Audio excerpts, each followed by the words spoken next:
Assalamualaikum warahmatullahi wabarakatuh. Sebelumnya, izinkan terlebih dahulu saya memperkenalkan diri. Nama saya Dea Vinanda dari Prasempro keempat dengan pembahas saya Rizky Mita Naryanti dan Mutia Sirli Delvayanti. Di sini saya akan menjelaskan skripsi saya yang berjudul Identifikasi Stomata Tumbuhan Famili Fabaceae di Universitas Sriwijaya dan Sumbangan pada Pembelajaran Biologi SMA. Lanjut, di sini kita akan membahas yang pertama bab 1 pendahuluan dan yang kedua adalah bab 3 metodologi penelitian. Kita lanjut, yang pertama yaitu latar belakang. Pada penelitian saya akan meneliti stomata. Stomata sendiri terdapat pada tumbuhan, yaitu pada bagian daun, baik di sisi atas maupun di sisi bawah daun. Nah, sedangkan pada penelitian ini saya akan menggunakan suku Fabaceae yang merupakan anggota dari bangsa Fabales yang mencirikan yaitu mempunyai polong. Nah, pada penelitian ini saya mengharapkan agar penelitian saya nanti hasilnya akan membantu proses pembelajaran biologi di SMA pada kelas 12. Kita lanjut, yang kedua yaitu rumusan masalah. Pada penelitian saya akan mengidentifikasi tipe stomata pada suku Fabaceae. Nah, suku Fabaceae ini saya akan mengambil di Universitas Sriwijaya. Kenapa saya meneliti suku Fabaceae?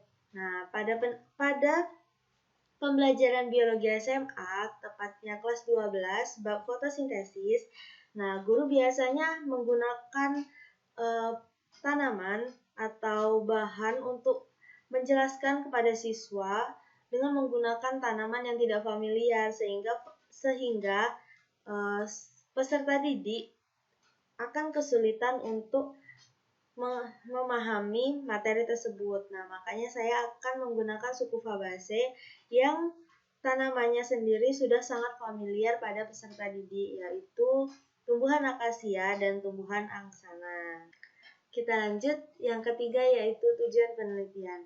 Tujuan penelitian saya untuk mengetahui jenis stomata pada suku Fabaceae, sehingga harapannya penelitian saya nanti akan digunakan guru untuk proses belajar mengajar dan guru dapat mencontohkan tanaman yang berada di sekitar lingkungan sekolah dan peserta didik juga dapat memahami dengan mudah pelajaran kelas 12 bab fotosintesis.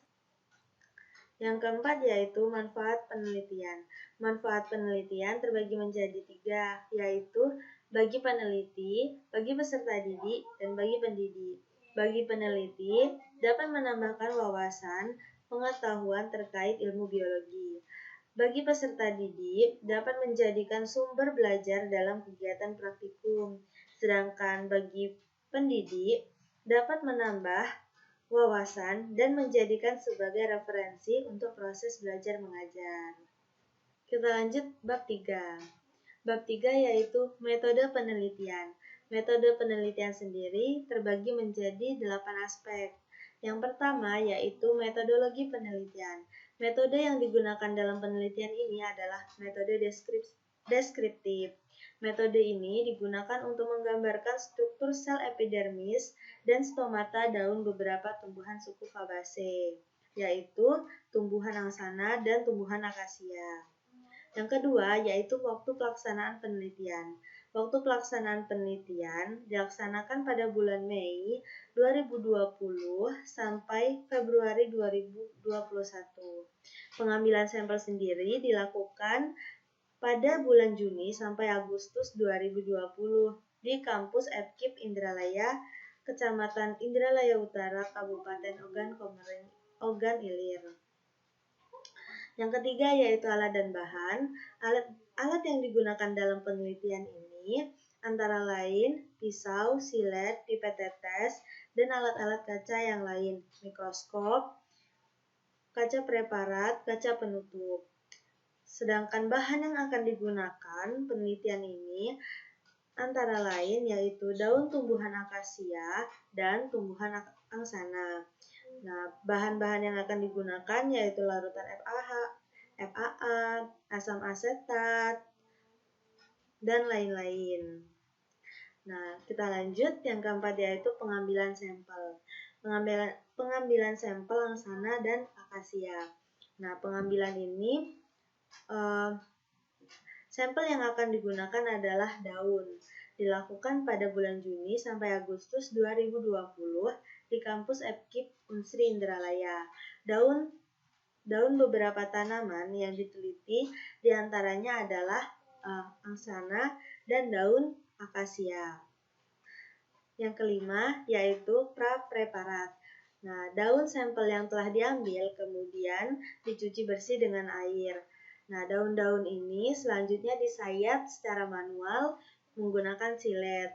Nah, sayatan-sayatan ini selanjutnya nanti akan dimasukkan ke larutan FAA untuk dilakukan fiksasi. Yang selanjutnya kita lakukan di laboratorium FKIP Unsri Indralaya.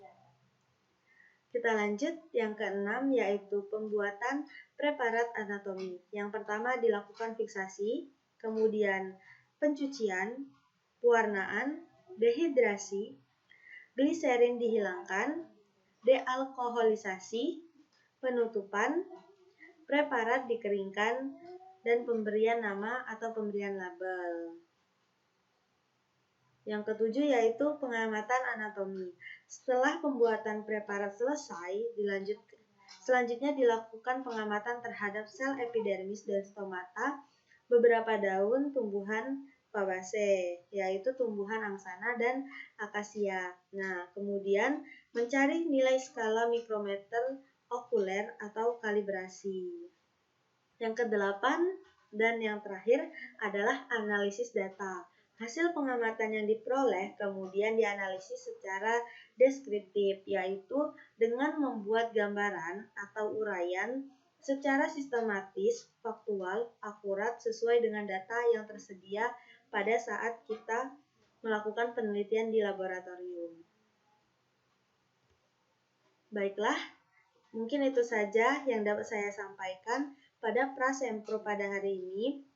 Lebih kurangnya saya mohon maaf. Saya akhiri. Wabillahi taufiq wal hidayah. Wassalamualaikum warahmatullahi wabarakatuh.